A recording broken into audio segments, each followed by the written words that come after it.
Royal Enfield company இப்போ world வைடாக அது குளோபலாக பார்த்தோம்னா ஹிட் அடிக்கணும் அப்படிங்கிறதுக்கான நிறைய பிளான்ஸ் வந்து போயிட்டுருக்குது. அதில் முக்கியமான பிளான் என்னென்னு பார்த்தீங்கன்னா, அடுத்து 650cc ராயல் என்ஃபீல்டில் ஹிமாலயனை வந்து கொண்டு வரதுக்கு பிளான் பண்ணியிருக்காங்க.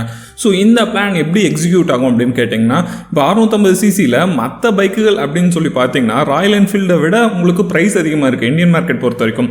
இதுவே இந்தியாவிலேருந்து எக்ஸ்போர்ட் பண்ணால் கூட உங்களுக்கு ஃபாரினில் விற்கிற பைக்குகளை கம்பேர் பண்ணும்போது 650cc செக்மெண்ட்டை கம்பேர் பண்ணும்போது ராயல் என்ஃபீல்டோட பிரைஸ் பார்த்தீங்கன்னா ரொம்ப கம்மியாக இருக்குது. ஸோ இது நம்ம நிறைய இடத்துல வந்து கிளாரிஃபை பண்ணியிருக்கோம்.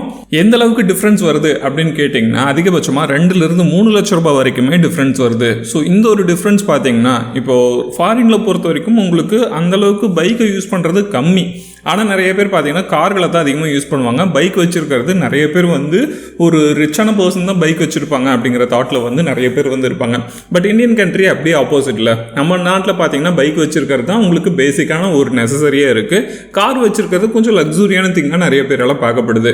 ஸோ இந்த ஒரு விஷயம் பார்த்தீங்கன்னா இந்தியாவில் நிறையா பைக் மேனுஃபேக்சர்ஸ் பார்த்தீங்கன்னா மக்களுக்கு ஏற்ற மாதிரியான லோ எண்ட் ப்ரைஸஸில் வந்து கொடுத்துட்ருக்குறாங்க. ஸோ இதுவே எக்ஸ்போர்ட் பண்ணும்போது மற்ற நாடுகளுக்கு போகும்போது மற்ற ப்ரீமியம் பிராண்ட்ஸை கம்பேர் பண்ணும்போது ராயல் என்ஃபீல்டு பிராண்ட் வந்து நான் ப்ரீமியம் இல்லைன்னு சொல்லலை.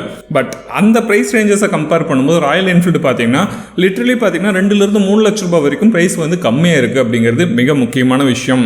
இந்த ஒரு விஷயத்தால் தான் ஆஸ்திரேலியாவில், அப்புறம் பிரேசிலில், இன்னும் நிறைய நாடுகளில் பார்த்தீங்கன்னா ராயல் என்ஃபீல்டு பைக்குகளுக்கு நல்ல வரவேற்பு இருக்குது அப்படிங்கிறத சொல்கிறாங்க. ஏன்னா 350cc பைக் பார்த்தீங்கன்னா உங்களுக்கு பேசிக்கான டூரை வந்து உங்களுக்கு ஈஸி பண்ணுது.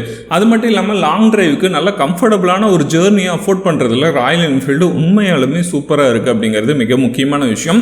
அது மட்டும் இல்லாமல் கம்பேரிட்டிவ்லி பார்க்கும்போது நிறைய விஷயங்களில் ராயல் என்ஃபீல்டோட பில்டு குவாலிட்டி, அதுக்கப்புறம் மற்ற விஷயங்கள் பார்த்தீங்கன்னா ரொம்ப நிறைய பேர் இம்ப்ரெஸ் பண்ணியிருக்கு அப்படிங்கிறது மிக முக்கியமான விஷயம். ஸோ அது மட்டும் இல்லாமல் இப்போ 650cc ஆஃப் ரோட் பைக்கை வந்து மார்க்கெட்டில் கொண்டு வரது கண்டிப்பாக நல்ல காம்படிஷன் கொடுக்கும் அப்படிங்கிறத எதிர்பார்க்கலாம். முக்கியமாக இந்தியன் மார்க்கெட் இல்லாமல் குளோபலாக பார்த்தோம்னா இந்த பைக் நல்லாவே ஹிட் அடிக்கும். அதை தான் ராயல் என்ஃபீல்டு பிளான் பண்ணியிருக்காங்க. இதில் மொத்தமாக பார்த்தோம்னா 6 கலரில் கொண்டு வரதுக்கு பிளான் பண்ணியிருக்காங்க. ஸோ இந்த 6 கலரும் பார்த்தீங்கன்னா நல்லா எஃபிஷியண்ட்டாகவே இருக்குது. ஸோ இப்போதைக்கு பார்த்தீங்கன்னா ஒரு ரெண்டர் இமேஜஸ் மட்டும்தான் நமக்கு கிடைச்சிருக்குது. அதுவும் பார்த்தீங்கன்னா தேர்ட் பார்ட்டியில் தான் பண்ணியிருக்காங்க. அஃபிஷியலாக ராயல் என்ஃபீல்டெல்லாம் இருந்து வரல. ஸோ இந்த விஷயம் பார்த்தீங்கன்னா ராயல் என்ஃபீல்டில் இருந்து 2026 வரலாம் அப்படிங்கிற மாதிரி ஒரு எக்ஸ்பெக்டேஷன் இருக்குது. ஸோ வெயிட் பண்ணி பார்ப்போம். ராயல் என்ஃபீல்டில் 650cc ஒரு சூப்பரான ஆஃப் ரோட் பைக் வரும்போது அது எப்படி பெர்ஃபார்ம் பண்ணுது அப்படிங்கிறத. ஓகே நண்பா, இந்த வீடியோ பிடிச்சிருச்சுன்னா எப்போ சொல்கிற மாதிரி தான் மறக்காம லைக் ஷேர் கமெண்ட் பண்ணுங்கள். அடுத்த வீடியோவில் பார்க்கலாம். டாடா.